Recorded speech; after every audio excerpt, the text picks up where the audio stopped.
Alright guys, welcome back to the next part of our tutorial, and now we're actually going to focus on the instrumental portion of the sample. So, as you can see, I have my iTunes window open, and I'll be sampling an MP3.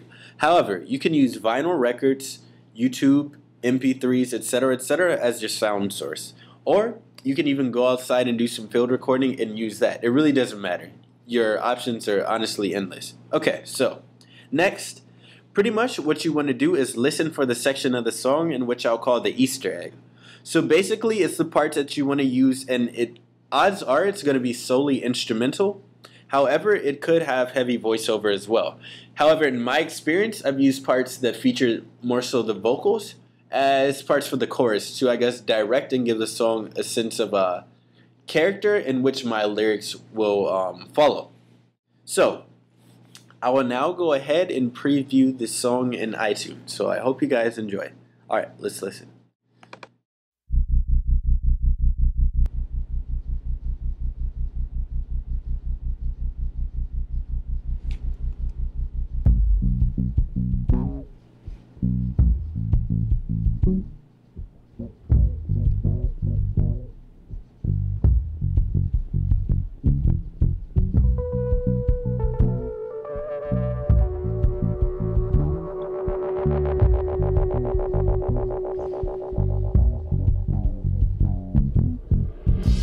Look back crying, I think of tears. Hope I haven't wasted all these years. Maybe I'm a waste of time, but tell me I'm not wasting time. Frozen accounts, putting water under a bridge to the frozen we drown. Shouldn't pay for all these birthdays, the clothes and the clowns, and balloons and ice cream, prime time girls' clothes and the gowns and the. You think it's self-reflective, I shine a light into the foreground. I hope you see the floor now, not to mention give it a couple months and I'll be tour bound. And I think of tears. Hope I haven't wasted all these years. The part I'm sampling is coming up right now. Maybe I'm a waste of time.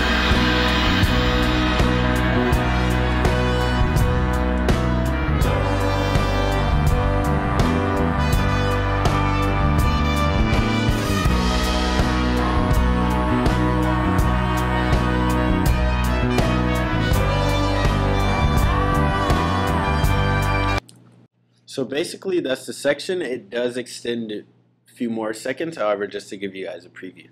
So as you can see, that's quite a juxtaposition and blaring, very melodious and type of angelic sound versus a very bassy, gloomy type of dark and I guess more so depression or depressing type of sound, really driven by the lyrics. So let's get back into Ableton. And a small tip, here you guys see in my folder browser, right here, I have the Ableton folder directly accessing my samples folder. So for instance, if I was going to have this song in one of these folders, I could just drag and drop directly from here. And this is a really useful method to use because you can access your drum breaks, drum samples, songs that you're sampling just right here rather than going through iTunes or in your Finder and drag and dropping from there. However, I did use the technique in which I did drag and drop from iTunes, so we'll just go ahead. As you can see, I do have my samples already loaded, but I'm just going to go through the technique just so you guys can actually see how you should do it. So, for instance, if I was dragging this in my project for the first time, I would simply click, drag, and drop. And now let's move this up here. And we see that my sample is loaded right here. So just to let you guys know that it does work. Excuse me.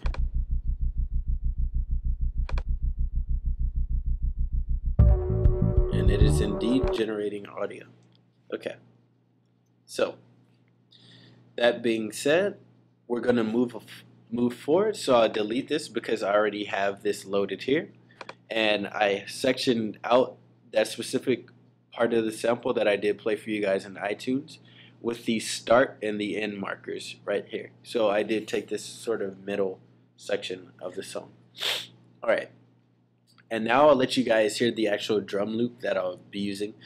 Yours really does not have to sound like this at all, to be honest. I just made this drum loop for the purpose of the tutorial, but odds are I would go back and really create a lot of variation just to give it that really live and non-generic feel, because you do want your songs to truly come alive and not feel like just any old samples thrown together. So I'll just solo the drums for you so you guys can take a peek at that. Alright, and I hope you enjoy.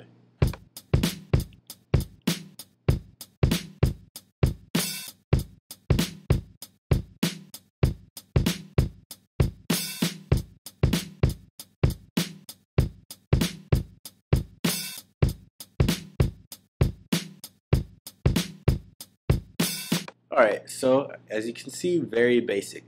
And I have certain sections of the song already recorded, but we're just going to go through the recording process.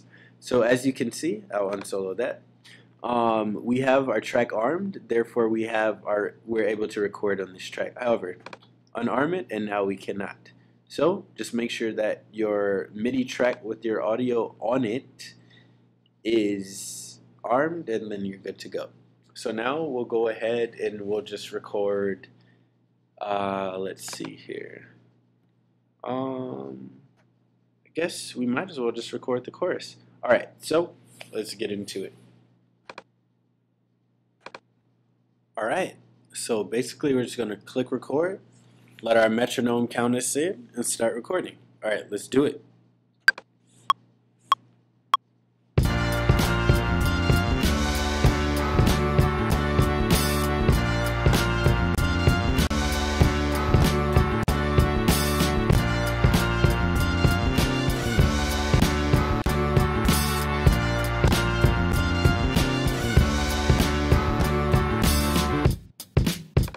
Alright, and now we'll just make it an 8-bar loop and we'll be good to go. Alright, let's play it back.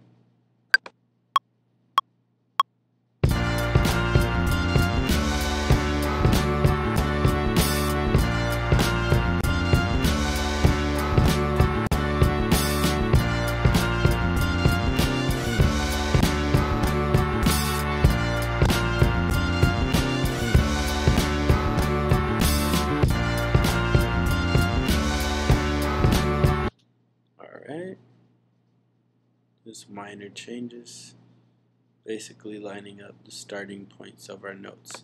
But that's pretty much it. Okay, and now we can move on to the next part of the song, which will be our verse. Okay, so let's go back to our recording and let's jump into the verse.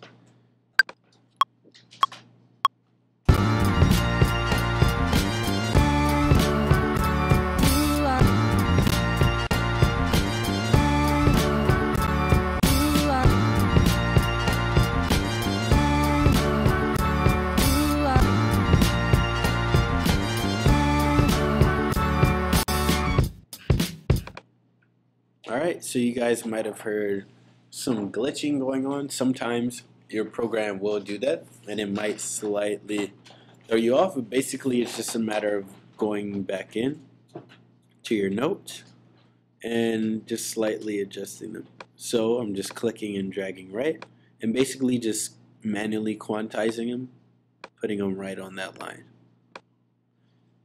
If you'd care not to do that, then a simple right click and choosing quantize will work, or you can go into your quantize settings. I suggest doing this as you don't want just a strictly 100% quantize, generally speaking, because sometimes the slight offset actually does more good than bad for your samples.